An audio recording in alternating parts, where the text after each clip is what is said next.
여러분, 우리가 사용하고 있는 모든 이 옷부터 해서 모든 것들이 다 거의 이 결과물이 있기 전에 누군가의 호기심에서 시작됐다는 것, 우리가 오늘 이 말씀 서두에 우리 함께 나눠보려고 합니다. 여러분, 오늘 주보 표지에도 이 아이들의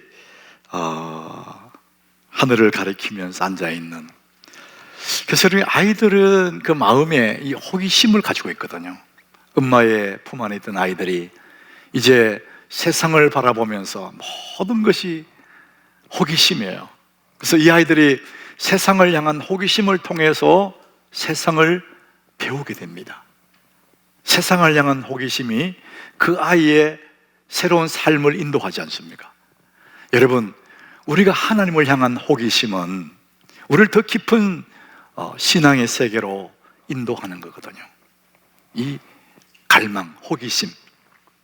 그런데 오늘 이 하나님이 사람에게 호기심이라는 걸 주셨는데, 하나님에 대한 호기심, 이 호기심을 이 성경에서는 뭐라고 얘기하는지 우리 한번 보겠습니다. 우리 1절입니다. 하나님이여, 사슴이 시냇물을 찾기에 갈급함 같이 내 영혼이 주를 찾기에 갈급하니이다.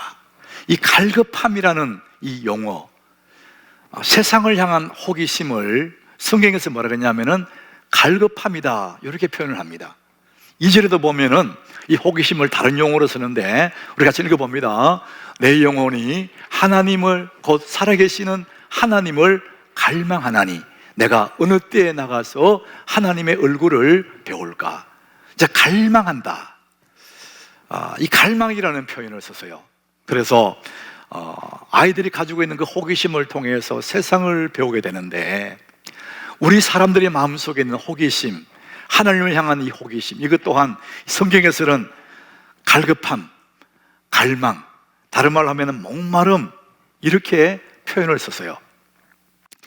사람에게 목마름이 없으면, 갈망이 없으면 뭔가를 이룰 수가 없거든요.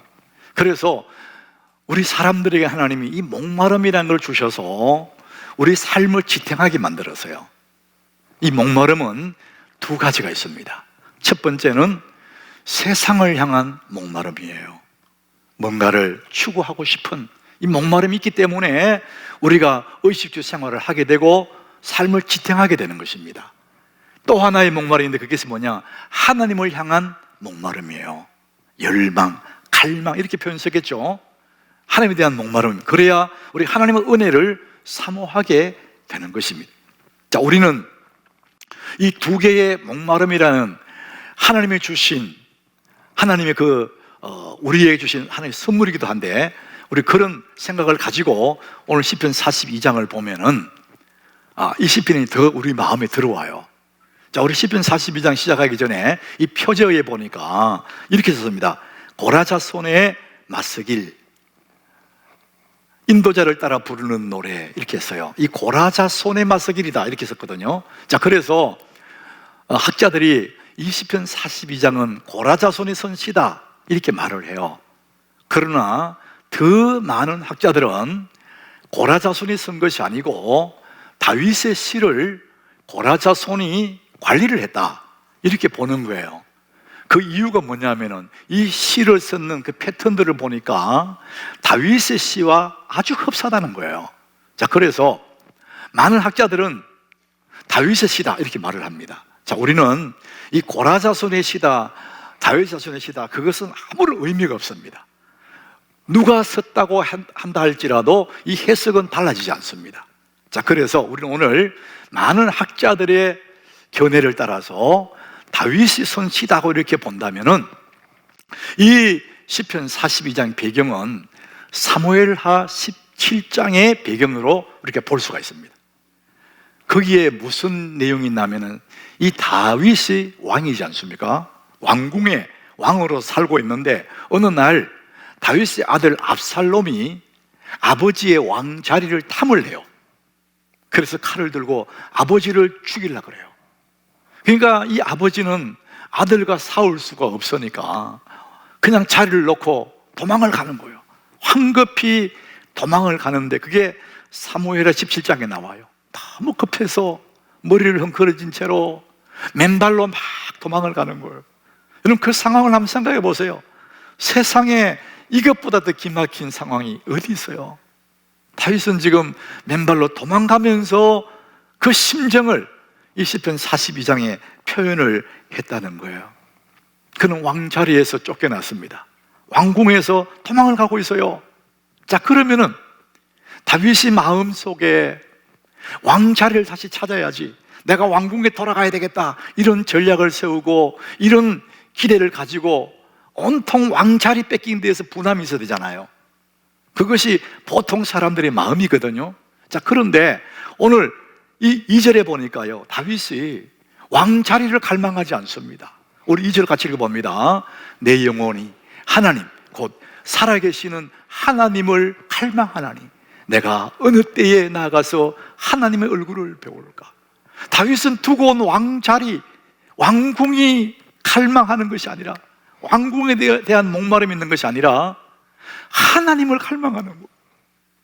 다윗 성에, 그 예루살렘에 그게 하나님의 장막이 거기 있거든요. 왕자리가 목마른 것이 아니라 하나님의 그 집 장막이 너무너무 갈망하는 거예요. 내가 어느 때에 거기에 가서 하나님의 얼굴을 뵙지, 이렇게 말하는 거예요. 이런 다윗의 마음속에도 왕자리에 대한 갈망이 있었을 거예요. 목마름이 있었을 겁니다. 그러나 그의 표현은 하나님을 더 갈망하는 거예요. 이 두 가지 갈망이 사람 속에 있는 거예요. 세상적인 갈망은 필요 없다, 그게 아니에요. 반드시 그게 필요해요. 그러나 하나님에 대한 갈망이 더 우선순위가 되어야 된다는 것이죠. 그래서 우리의 삶 속에 우리는 세상에 대한 목마름도 있고 하나님에 대한 목마름이 있는데, 이 두 목마름 중에 우선순위의 문제라는 것입니다. 다윗은 지금 하나님을 더 갈망하는 그런 모습을 우리에게 보여주고 있습니다. 우리가 이 땅에 살아가면서 세상적인 목마름이 없다면 어떻게 의식주를 하겠어요? 꼭 필요한 거예요. 그래서 애를 쓰고 힘을 써서 의식주의 삶을 만들어가는, 그래서 이 사회가 유지가 되는 거예요. 세상에 대한 목마름이 있기 때문에. 그러나 하나님에 대한 목마름이 또 있다는 것이죠. 그래야 하나님의 은혜를 추구하게 되는 것이죠. 이 두 목마름이 다 필요한 것입니다. 우선순위의 문제라는 것이죠. 하나님은 우리에게 목마름을 주셨습니다. 자, 오늘 이 목마름을, 갈망하는 이 목마름, 이것을 현대적인 용어로 바꾸면은 기대와 열망이에요. 성경의 용어는 갈망이고 목마름이라면은 이 시대의 용어로 바꾼다면은 기대와 열망입니다.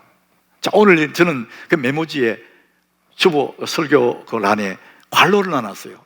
기대와 열망은 이것을 바꿀 수 있는 힘이 있다, 이렇게 했거든요. 그 괄호 속에 뭐가 들어갈까? 기대와 열망, 이것은요 우리 삶을 가로막고 있는 운명을 바꾸는 힘이 거기서 나오는 것입니다. 사람이 기대와 열망이 있으면 뭐든지 할 수 있는 거거든요. 그래서 기대와 열망은 운명을 바꿀 수 있는 힘이 있다는 것이죠. 우리 열망, 열정을 말할 때 이것을 영어에서 패션 그래요. 이 패션은 끌어오르는 그 힘, 에너지, 열망을 얘기해요. 갈망하는 걸 얘기하거든요. 그런데 이 패션 또 다른 의미가 있습니다. 그리스도의 순환이라고 합니다. 십자가에 죽으신 예수의 그 순환을 더 패션이라고 그래요. 열망이라고 합니다. 열정.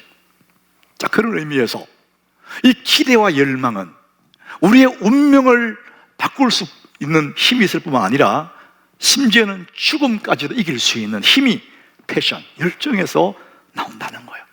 사람이 열망이 없으면, 열정이 없으면 그는 살아있지만은 눈은 뜨고 있는데 숨은 쉬고 있는데, 열망이 없는 사람은요 살아있으나 상대한입니다. 아무런 기대도 없고 아무런 열망도 없어. 그건 사람이 아니죠. 열망 없는 그런 삶은 없습니다. 사무엘 울만이라는 사람이요 청춘에 대해서 이렇게 말합니다. 청춘이란 인생의 어느 기간을 말하는 것이 아니다. 우리는 청춘은 20대, 혈기방장 20대를 청춘을 하잖아요.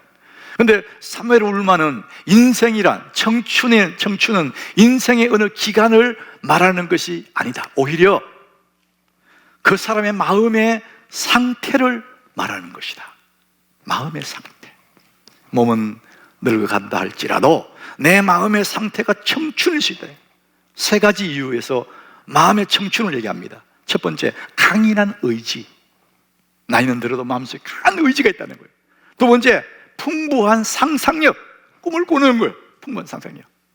세 번째, 그 사람에게 열정이 있다는 거예요. 끓어오르는 불타는 열정이 있다. 이 세 가지를 가진 사람은 60이 되고 70이 됐다 할지라도 그는 청춘이라는 것입니다. 삶의 어느 기간을 말하는 것이 아니라, 인생의 한 순간을 말하는 것이 아니라, 그 마음의 상태, 강한 의지가 있고 풍부한 상상력이 있고 불타는 열정이 있는 그 사람은 나이가 들어도 청춘이라는 거예요. 여러분, 청춘이 되기를 바랍니다. 저는 청춘이 되고 싶어요. 그래서 오늘 제가 빨간 넥타이를 이렇게 맨 거예요. 정말 오랜만에 빨간 넥타이 맸잖아요. 세월이 가도 저는 젊은 20대 못지않은 그런 열정을 품고, 그런 풍부한 상상력을 품고 도전하고, 주님 주시는 열망, 목마름, 패션, 이걸 가지고 살아가는 그런 사람들은요, 10대, 20대가 아니라도 그는 영원한 청춘이라는 것이죠. 여러분, 나이를 먹었다고 해서 우리가 늙어가는 것이 아니랍니다. 꿈을 잃어버릴 때, 이상을 잃어버릴 때 그는 비로소 노인이 되어가는 것입니다. 사랑하는 여러분, 기대와 열망, 주를 향한 목마름, 여러분 그것을 품으시기를 바랍니다. 자, 그런데 이것이 너무나 중요한데 왜 내게는 그런 갈망, 그 열망이 없을까? 왜 그에 대한 목마름, 열망이 내게는 왜 없을까? 여러분, 그 답을 너무 간단하게 오늘 본문 1절에서 그 기록해 놨어요. 우리 같이 한번 읽어봅니다. 하나님이여, 사슴이 시냇물을 찾기에 갈급함 같이 내 영혼이 주를 찾기에 갈급하니다. 여러분, 이 한 절이 시지 않습니까? 읽어보면 머릿속에 그림이 떠오르죠. 사슴 한 마리가 풀을 뜯고 그 다음에 물을 먹어야 되는데 그 물을 찾아서 들판을 막 뛰어다니는 사슴이 시냇물 찾기에 갈급한 거예요. 물 안 먹으면 죽으니까. 그 그림이 떠오르지 않습니까? 그 사슴은 건강하기 때문에, 건강한 사슴이기 때문에 물을 찾는 거예요. 여러분, 병든 사슴은요 물 찾지 않습니다. 헐떡거리다 죽어요. 건강하기 때문에 물을 찾는 거예요. 우리가 병원에 갔을 때 의사가 내 몸을 검진한 다음에 결과를 얘기하지 않습니까? 우리 모두가 정말 듣고 싶지 않은 이야기, 왜 이제 오셨습니까? 너무 늦게 오셨습니다. 이 말을 정말 듣고 싶지 않아요. 근데 그런 경우가 생기거든요. 근데 왜 여러분 그런 경우에 늦게 갑니까? 늦게 가는 이유는 딱 한 가지입니다. 정상이 없었거든. 몸에 아무 정상이 없었거든. 목마름이 없었다는 거예요. 내 몸에 이상이 없었다는 거예요. 그러니까 늦게 갈 수밖에. 여러분, 때로는 우리가 몸이 아파요. 그 아픈 것이 하나님의 안전장치라는 겁니다. 어디가 아프니까 약을 먹게 되고 병원에 가게 되고 내 몸을 돌보게 돼요. 아픈 정상이 어쩌면은 안전장치라는 거예요. 여러분, 배고픔이 안전장치예요. 내 몸이 배고플 때 음식이 필요하다는 거거든요. 그래서 음식을 먹게 돼서 몸이 유지가 되는 거예요. 목마름, 하나님의 안전장치예요. 그런데 내가 하나님을 멀리 했는데 내게 아무런 목마름이 없어요. 정상이 없어요. 여러분, 크게 걱정하셔야 됩니다. 하나님 예배한 지가 오래됐는데 예배 안 드려도 정상이 없어. 여러분, 그것은 큰 걱정거리입니다. 왜 사람들이 열망하지 않습니까? 왜 사람들이 갈망하지 않습니까? 내가 병들면 정상이 없어. 느껴지지가 않아. 여러분, 갈망이 없는 또 다른 이유가 있습니다. 다른 것으로 채워졌기 때문에. 배고픈데 다른 것으로 채워놨기 때문에 배가 안 고픈 거예요. 존 비비어 임재라는 책에서 보면 이런 얘기해요. 나의 배가 영적으로 줄이지 않는 것은, 내 인생의 내 배가 영적으로 줄이지 않는 것은 다른 것으로 채워져 있기 때문이다. 세상에 재미있는 이야기, 재미있는 일들, 오락, 이런 것으로 내 배에 채워졌기 때문에 하나님에 대해서 배고프지 않는 거예요. 갈망하지가 않는 거예요. 다른 것으로 채워졌다는 거예요. 고든 맥도날드라는 사람이 유명한 작가인데요, 목사님이기도 하고, 이분이 내면 세계 질서와 영적 성장, 이런 책은 이 고전 같은 책이에요. 저는 한 20년, 25년 전에 이 책을 봤거든요. 근데 그 책의 표현이 지금도 내 마음에 남아있는 게 뭐냐, 사람이 배가 고프면 위가 비잖아요. 그래 배가 고픈 거예요. 그 위가 비어 있을 때 배가 고픈데, 그럴 때 음식을 넣어야 되는데 음식을 넣지 않고 그 배어 있는 위 속에, 배 속에 음식 대신에 헝겊을 넣으면 어떻게 될까? 여러분, 헝겊 넣는 사람이 없죠. 근데 위는 밥을 넣거나 헝겊을 넣거나 채워지면 배가 안 고프대요. 다른 것으로 채웠는데 일단 차에 찼으니까 배가 안 고픈 거예요. 여러분, 배는 안 고픈데 심각한 문제가 생기죠. 밥을 먹어야지, 음식을 먹어야지, 헝겊으로 채워놨으니까 심각한 문제가 생기는 거예요. 그래서 이사야 55장 2절에 하나님 우리 그 말씀 하시는 거예요. 너희가 어찌하여 양식 아닌 것을 위하여 은을 달아주냐? 너가 먹으면 안 되는데, 배고픈데 음식을 넣어야지. 하나님에 대해서 목마른데 왜 세상 것을 채워놨냐? 주님이 지금 그 말씀하시고, 양식 아닌 것, 그렇게 말합니다. 배부르게 하지 못할 것, 아무리 채워도 채워지지 않는, 왜 그런 것에 목을 매느냐? 주님이 그 말씀을 하시는 거예요. 하나님으로 채워야 될 그 자리에 세상 것을 채워놓으니까 하나님 더 이상 갈망이 안 되는 거예요. 배가 불러진 거예요. 그래서 신앙생활이 편하게 하는 겁니다. 편하게, 어렵게 하지 않으려고. 여러분, 편하다는 것은요 굉장히 위험합니다. 우리 신앙생활의 편리함은 굉장히 위험 신호예요. 여러분, 오르막에 올라갈 때는 숨이 차잖아요. 내려갈 때는 편해요. 우리 신앙이 올라가려면은, 신앙이 조금씩 올라가려면 늘 긴장을 하고 늘 하나님 앞에 깨어 있어야 되거든요. 그런데 신앙이 내려가는 것은 잠도 자고 놀기도 하고 쏙 내려가니까 편안합니다. 여러분, 이게 굉장히 위험한 신호입니다. 여러분, 편하다는 것은 우리가 내려가고 있다는 증거예요. 그래서 고린도전서 10장 12절에 이런 말씀해요. 그런즉 선줄로 생각한 자는 넘어질까 조심하라. 나는 이만하면 됐어, 이제. 이만하면 됐어. 그럴 때 조심해라. 넘어질까 조심해라. 주님이 그렇게 말합니다. 사랑하는 여러분, 이 편리함과 하나님의 은혜를 바꾸지 마시기 바랍니다. 세상은 편리함을 추구합니다. 우리는 끝없이 편한 거 좋아해요. 그런데 하나님의 은혜는 편리한 것과 바꾸지 않습니다. 여러분, 하나님의 은혜는 사모하고 사모한 자에게 주어지기 때문에 서서히 편해지려고 하는 그것은 굉장히 긴장할 때라는 것을 기억하셔야 됩니다. 하나님으로 채워야 될 그 영적인 목마름에 세상 것으로 채워놓으니까 더 이상 목마르지가 않는 거예요. 여러분, 하나님께로 돌아오시길 바랍니다. 야곱의 하나님께로 돌아오십시오. 여러분, 하나님을 떠난 사람은 누구나 예외 없습니다. 오늘 3절에 보니까요, 하나님을 떠난 사람의 모습입니다. 사람들이 총일내게 하는 말이 네 하나님 어디 있냐? 조롱거리예요. 예수 믿는 사람들은 우리가 있을 자리가 따로 있는 거예요. 내가 하나님의 자녀인데 하나님을 떠나 있으면 조롱거리예요. 그래서 그것이 눈물이 나게 하는 거죠. 있어야 할 자리 있어야 되는데 조롱거리가 되고요. 하나님 떠나면 또 어떤 모습이 되느냐? 5절 보니까 내 영혼아 네가 어찌하여 낙심하느냐? 어찌하여 내 속에서 불안한가? 하나님 떠나면 낙심이 되고 불안한 거. 여러분, 이 낙심이라는 이 원래 히브리어의 뜻에 보면 웅크리다, 그런 뜻이었어요. 사람이 낙심이 되면 구석에서 이렇게 우두커니 웅크리거든요. 그게 낙심이라는 거예요. 엄마 이런 아이는요, 얼굴이 킁킁하고 근심빛이 울먹울먹 하면서 한쪽 구석에 이렇게 웅크리고 있는, 그게 낙심이에요.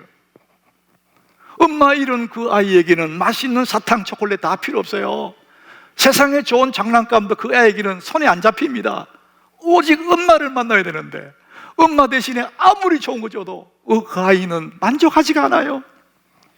하나님 떠나는 인생은요, 낙심과 불안이, 하나님 떠나는 인생은 인생의 밤이 되고요, 하나님 떠나는 인생은 겨울이 오는 거요. 야곱이 하나님께로 돌아오셔야 됩니다.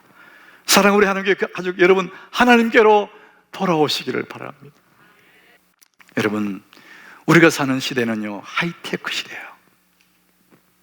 어디서라도 랜선에 접속할 수 있어요. 정말 발달된 시대예요. 그러나 여러분, 이 접속하는 그 자체가 다가 아니에요. 그건 최소한이에요. 여러분, 접속을 통해서는 인격적인 만남이 이루어질 수가 없어요. 이 접속, 랜선은요, 정보만 전달할 뿐이에요. 그래서 이 하이테크 시대지만 우리 사람이 추구하고 꼭 해야 될 일이 뭐냐? 하이터치입니다. 접촉입니다. 얼굴과 얼굴을 마주보고 눈빛과 눈빛이 마주치고 가슴이 따뜻한 감정이 흐르고, 이 접촉이 이루어지지 않으면 사람은 만족할 수가 없습니다. 하이테크 시대에 이 접속, 어디에서도 접속이 가능하지만 그것은 최소한이에요. 그게 다가 아니에요. 인간은 접촉을 통해서만 위로가 되고 접촉을 통해서만 내 마음이 채워지는 거예요. 예수님이 12의 혈루증 여인을 고치실 때 보세요. 그 여인이 온몸이 병들어서 12회 동안 늘 몸에서 피가 빠져나가요. 세상에 고칠 길이 없거든. 그 예수의 소문을 듣고 군중을 틈을 비집고 들어와서 예수님 뒤에 옷자락을 딱 터치했어요. 터치, 하이 터치. 그 순간에 예수의 능력이 확 그 여인에게 갔습니다. 그렇게 고통스러웠던 그 아픔들이 싹 사라지지 않습니까? 여러분, 접촉이에요. 접촉, 터치. 만나줘야 됩니다. 그래야 거기서 역사가 일어나는 것입니다. 여러분, 성전에 오려면은 치열하지 않습니까? 어떤 분이 그러더라고요. 젊은 분인데, 아이고 목사님, 본당에 예약하기 힘들어요 그러더라고요. 막 들어오니까 저는 그 소리 듣고 너무 기분 좋더라고요. 천국은 침노하는 자의 것이에요. 하나님의 은혜는 양보가 없습니다. 여러분, 다른 것은 다 양보하지만 하나님의 복을 받는, 하나님의 은혜를 사모하는 것은 양보하면 안 되는 거예요. 여러분, 야곱의 하나님, 우리 그러잖아요. 하나님이 야곱의 하나님으로 불리는 걸 너무 좋아하세요. 왜? 야곱은 인간적으로는 조금 모자란 점이 있지만 하나님이 주실 그 복, 하나님의 은혜는 얼마나 악착같이 매달리는지 몰라요.